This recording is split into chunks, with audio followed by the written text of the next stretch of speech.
امام حسین علی جدی علیہ السلام نے اپنا گھرانہ لٹایا. داستان کربلا ہم ہر سال سنتے ہیں، بار بار سنتے ہیں، لیکن آپ سے میں پوچھنا چاہتا ہوں، ہم نے اتنی مرتبہ کربلا کو سنا، بلکہ کربلا شریف کی محفل منعقد کی اور انشاءاللہ یہ قیامت تک منعقد ہوتی رہے گی، لیکن آپ سے پوچھنا چاہتا ہوں کہ ہم نے کربلا کو سننے کے بعد اپنے اندر انقلاب کیا پیدا کیا، اپنے اندر تبدیلی کیا پیدا کی. آئیے آج کربلا کے حوالے سے ایک بات آپ کی خدمت میں رکھی جائے. امید کرتا ہوں کہ بہت توجہ سے آپ سماعت کریں گے. کربلا کی جو جنگ تھی ایک نظریاتی جنگ تھی، یعنی دو نظریے آپس میں ایک دوسرے سے ٹکرائے، اور پھر آج 14ویں صدی کے بعد یعنی تقریباً جو ہے وہ 15ویں صدی کے اندر ہم لوگ کس کے ساتھ کھڑے ہیں. یاد رکھیں یزیدی کسی کو کہنا ہمارے معاشرے میں بہت بڑی گالی سمجھی جاتی ہے، اور وہ گالی ہونا بھی چاہیے. یاد رکھیں یزیدی بھی اگر اس کو یزیدی کہہ دیا جائے تو وہ چڑ جاتا ہے، یعنی کہ یزیدی بھی جو قلبی طور پر یزیدی ہے وہ اپنے آپ کو یزیدی کہلانا گوارا نہیں کرتا. مگر آج کی اس محفل کے اندر جس میں ہزاروں کی تعداد میں یہ سروں کا سمندر ہے اور اس میں اکثریت نوجوانوں کی ہے، تھوڑی دیر کے لیے ہم اپنا احتساب کریں. یہ نظریاتی جنگ ہے. نظریاتی جنگ کسے کہتے ہیں؟ اللہ اکبر. یعنی دو شخصیتیں نہیں بلکہ دو نظریے آپس میں ٹکرائے اور نظریے کے لیے جنگ کی گئی. تو اس میں ہم کس کے ساتھ کھڑے ہیں؟ ایک ذات ہے سیدنا امام حسین کی. یہ بات بھی آپ سے کہہ دوں، حسین صرف چند فٹ کے کسی شخصیت کا نام نہیں ہے، حسین مکمل نظریے کا نام ہے. حسین جو ہے ایک مکمل فکر کا نام ہے. حسین پاک ایک مکمل انجمن کا نام ہے. حسین پاک جو ہے وہ مکمل ایک مسلک کا نام ہے. حسین پاک اللہ اکبر جوہد مسلسل کی دعوت پہم کا نام ہے. حسین پاک اللہ اکبر غیرتوں کی آبرو کے تحفظ کا نام ہے. حسین پاک اسلاف کی محنتوں کے تحفظ کا نام ہے. تو ہم لوگ کس کے ساتھ کھڑے ہیں؟ امام حسین کے ساتھ کھڑے ہیں، یا پھر یزید بھی چند فٹ کے کسی ایک انسان کا نام صرف نہیں ہے بلکہ یزید بھی ایک نظریے کا نام ہے. ہم کس کے ساتھ کھڑے ہیں؟ اللہ اکبر. جو لوگ یزیدی نظریے کے ساتھ کھڑے ہیں لاکھ اپنے آپ کو حسینی کہہ لیں، وہ حسینی ہو نہیں سکتے. اب یہ نظریات کیا ہیں؟ تھوڑی دیر میں تاریخ کے حوالے سے آپ کی خدمت میں پہلے یزید کا نظریہ پڑھتا ہوں اور اس کے بعد امام علی مقام کا نظریہ پڑھتا ہوں. میں نہیں کہوں گا کسی کو، آپ نہیں کہیں گے کسی کو کہ حسینی کون ہے، یزیدی کون ہے. اس محفل میں پہلی محرم کس مقدس شب کے اندر اپنے آپ میں ڈوب کر سوچنا کس کے ساتھ کھڑے ہو، یزید کے ساتھ کھڑے ہو یا شہزادہ رسول کے ساتھ کھڑے ہو. میرے آقا صلی اللہ علیہ وآلہ وسلم کے دیوانوں، آخر یزید سے امام علی مقام کو اختلاف کیوں ہے؟ امام اس سے اختلاف کیوں کرتے ہیں؟ اس کی وجہ یہ ہے کہ یزید جو ہے وہ دین یعنی جس میں صرف نماز ہو، اور وہ بھی نماز صرف نام کو نماز ہو، روزے صرف نام کو ہو، حج صرف نام کا ہو، زکوٰۃ صرف نام کی ہو، صدقات و خیرات صرف نام کے ہو، یعنی چند ٹوپیاں داڑیاں بظاہر یہ ایک دیکھنے کی چیز ہو. یزید جو ہے اس مذہب سے، اس دین سے بظاہر کوئی اختلاف نہیں کرتا تھا، وہ روح دین کو مٹانا چاہتا تھا، مذہب کی روح کو مٹانا چاہتا تھا، مذہب کی اصل کو مٹانا چاہتا تھا. آپ کہیں گے مذہب کی اصل کیا ہے؟ نمبر ایک، سب سے پہلی مذہب کی اصل یہ ہے کہ رسول اللہ صلی اللہ علیہ وآلہ وسلم سے محبت اپنی جان سے زیادہ کی جائے، اپنے مال سے زیادہ کی جائے، اپنے وطن سے زیادہ کی جائے. سب سے پہلی اساس مذہب کی یہ ہے.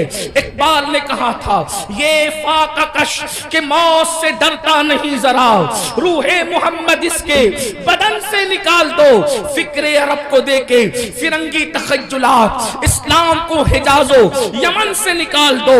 وہ رسول اللہ کی عقیدتیں، وہ رسول اللہ کی محبتیں، وہ رسول اللہ کا پیار. اللہ اکبر. نبی کا نام تو لیا جائے لیکن احترام وہ نہ ہو جو صدیق اکبر کے قلب میں تھا، جو فاروق اعظم کے دل میں تھا، جو عثمان غنی کے دل میں تھا، جو مولا علی کے دل میں تھا، جو سعد، سعید، طلحہ، زبیر، ابو عبیدہ ابن الجراح، بلال حبشی، ابو ہریرہ، خالد ابن ولید کے دل میں تھا۔ اللہ اکبر، یعنی کہ حضور علیہ السلام کی شخصیت ایک عام انسان کی طرح رہ جائے۔ میں جتنے حوالے آپ کے سامنے جتنی باتیں کر رہا ہوں انشاءاللہ اس کے حوالے یقیناً میں آپ کو دینے کے حوالے سے تیار ہوں، لیکن آپ تھوڑا سا اس کو پہلے سماعت کر لیں۔ اللہ اکبر۔ اس کے بعد یزید کا انداز یہ تھا، اللہ اللہ، مسلمان اور کافر کے درمیان فرق کرنے والی چیز نماز ہے۔ صحابہ یہی کہتے رہے کہ ہم رسول اللہ کے ظاہری دور میں مسلمان اور کافر کے درمیان جو فرق کرتے تھے وہ نماز کی وجہ سے کرتے تھے، اور وہاں یزید کا حال یہ تھا۔ اللہ اکبر۔ بعد میں آپ مروانی دور میں دیکھیں یزید کی فکر، اللہ اکبر، جمعہ کی نماز کا حال یہ تھا کہ جمعہ کا خطبہ اتنا طویل کرنے والے نے طویل کیا کہ عصر کا وقت بھی جانے لگا تو اللہ اکبر، اللہ اکبر۔ پھر کیا ہوا؟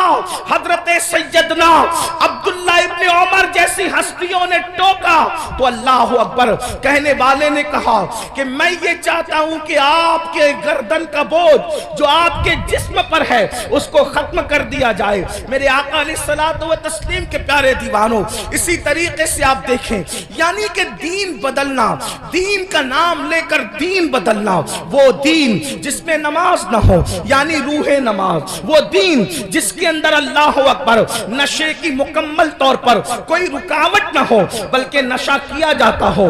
بلکہ یزید کے بارے میں حافظ ابن کثیر یہاں تک لکھتے ہیں کہ یزید اس نشیڑی کا اور نشہ کرنے والے کا نام ہے کہ جس نے سفر حج میں بھی شراب پینا بند نہیں کیا۔ وہ اس نے سفر حج میں بھی، سنبل والوں اور گرد و نواح سے آنے والوں، آپ سے پوچھنا چاہتا ہوں ہمارے ہندوستان کا کتنا بھی بگڑا ہوا آدمی اگر حج کے لیے جائے تو کم سے کم وہ سفر حج میں شراب نہیں پیتا۔ اللہ اکبر۔ لیکن وہ کس قدر بدبخت تھا، کس قدر بدترین اور پلید تھا ابن کثیر کے قول کے مطابق کہ اس نے سفر حج میں بھی شراب پی، اور بعض مورخین نے تو یہاں تک اس کے بارے میں کہا ہے کہ اس نے اشعار کہے۔ اگر مورخین نے انصاف سے کام لیا ہے تو میں اہل علم کی توجہ چاہتا ہوں، میں صرف ناقل کی حیثیت سے اس کو بیان کر دوں۔ اللہ اکبر۔ اس نے کہا کہ اگر دین محمدی میں شراب حرام ہے تو پھر عیسائی بن کر کے شراب پی لینا چاہیے۔ یہ اس کا نظریہ تھا۔ وہ بندر نہ چاہتا تھا، آپ کو پتا ہے، وہ بانسری بجاتا تھا، آپ کو پتا ہے۔ اللہ اکبر۔ اور یہاں تک کہ خواجہ حسن نظامی جیسے لوگوں نے تو بہت بڑی باتیں اس کے بارے میں لکھی، لیکن میں بہت احتیاط کے ساتھ یہ بات کروں کہ یزید اس بدترین انسان کا نام ہے جس نے اپنی سوتیلی ماں پر تک پاپ کی نظر ڈالی۔ لوگوں نے اور آگے کے قصے لکھے ہیں، میں اس کی طرف نہیں جاتا، لیکن صرف اتنا کہنا چاہتا ہوں اس نے اپنی سوتیلی ماں پر بھی پاپ کی نظر ڈالی۔ شیخ محقق شیخ عبداللہ محدث دہلوی رحمت اللہ علیہ لکھتے ہیں اماں جان سیدہ عائشہ صدیقہ کو اس نے بدترین گالی دی، اور وہ گالی شیخ محقق نے لکھا ہے لیکن مجمع میں میری بیان کرنے کی ہمت نہیں ہے۔